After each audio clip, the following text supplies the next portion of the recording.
Welcome back to Robert's Reading Room and Reviews. I would like to say happy Juneteenth. Today, well, actually, yesterday was the official date, but today is a federal holiday. So I hope everyone had a great weekend. Also, happy Pride. I want to say I got a chance to watch the special last night on CNN, the Juneteenth celebration out in California. I really enjoyed it, but I'm here to do my book review. I just want to say this author is amazing.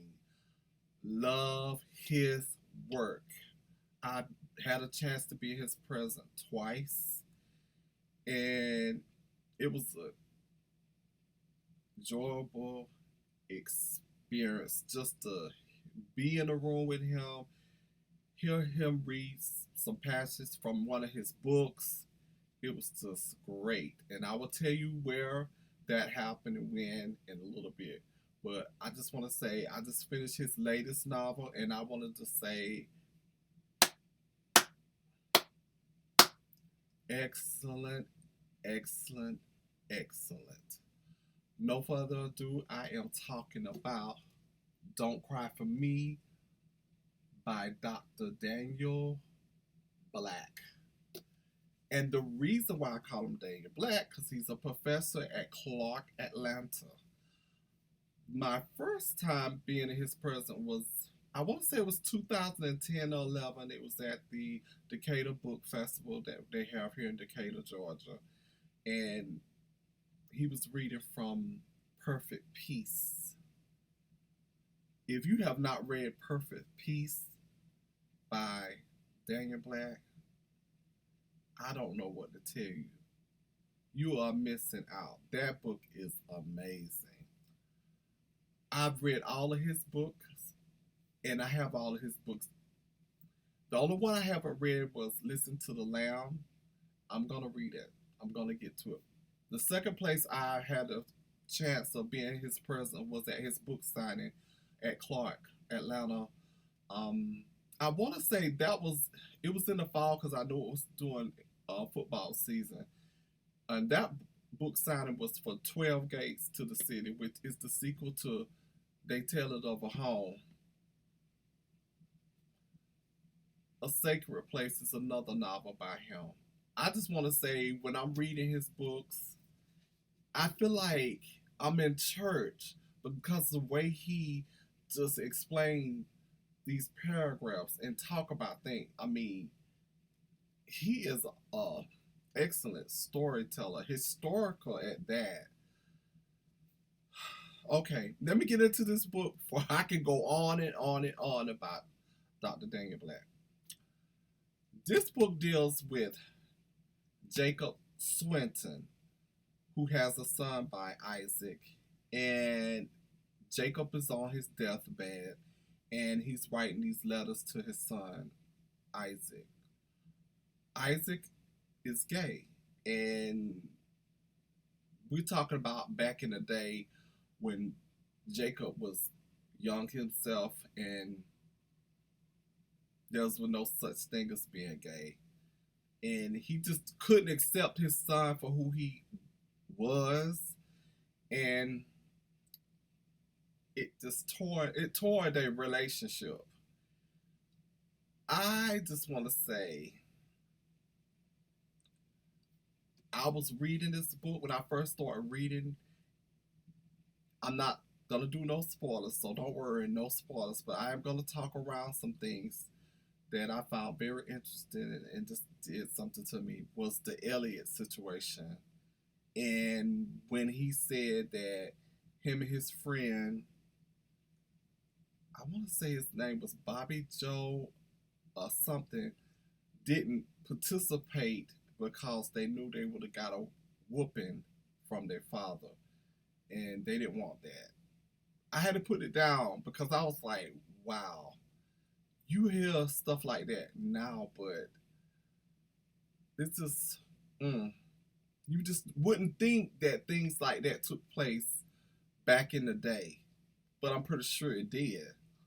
Um, Another part of this book that got me was when Charlie Joe, I want to say, um, when Charlie and Fats was arguing about the Martin Luther King and the Malcolm X situation, and one of them said to the effect is, one was like, leave it in the past, it's not racist like that now, and da da da da, like they didn't want to talk about it.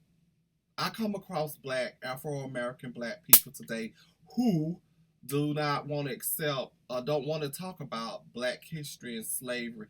It's very important because we've come a long way, but still, we got so much farther to go. Because if you're paying attention in real life today, you see how these people in Congress and in place is really trying to take us back to where we come from. I'm just gonna leave that there. What got me about Jacob was when he started talking about Isai, his brother, how he watched him and all of that, and I'm like, but you this way with your son, and he explained it, but still, I'm like, you coward, like really. That really got to me. And one of the powerful points in this book was when Isaac was a little boy and Jacob took him back to Blackwell, Arkansas. And they went in the woods and Isaac started telling his father, listen, and that was a very powerful moment. Very powerful moment. Another point was when his mother, when Isaac was about to reveal himself to his mother and things, and she freaked out the way she did. I'm like, but you knew. Another thing was when that play, and he came out like he did. I was like, and Jacob got up and just left, and was like basically saying they trying to make a fool out of you. I wish Isaac would have stuck with the piano playing. Isaac was a very talented young man. I just wish we could get his side of the story. Where is he? What is he doing? And all of that. Another part was when Charlie came to see Isaac and explained about his son and that whole situation. I was like, wow. This book is definitely a 5-star. I wish I could give this book 10 stars because I tell you, when I read Dr. Daniel Black's book, I sometimes have to, because it make you feel like you're in church. The way he tell his story. I would love to see you, Dorlin Perkins Valdez, another good historical author, get together and write a book. That would be sickening.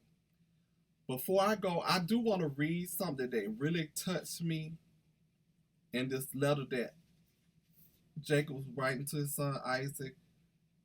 Is when he said, when he's talking, he says this: if I could go back in time, I'll tell Charlie the truth and urge him to love his boy regardless. I'll tell him that every man chooses his own life, that a parent's job is to respect that choice. I might even tell him how I drove you away by wanting you to be something you weren't. When he said that, I was like, why you just couldn't tell him that? When you saw him that night in the dark, why you just couldn't tell him, I know, I saw you? Why? I mean, the only thing I can respect about Jacob is what he was honest. He didn't hide or nothing. But then, too, he was in denial because he wouldn't accept. He wouldn't come to face what he knew. That's the only thing I have with him. This is a must read. This is an excellent read. Please click the like button. Please subscribe to my channel, Robert's Reading Room and Reviews. Instagram, Robert _ reading _ room. Facebook group is Robert's Reading Room and Reviews. Until next time, I don't know what I'm going to read next, but this is one powerful read. Thanks for watching. Thanks those who support Robert's Reading Room and Reviews. Until next time, have a great evening.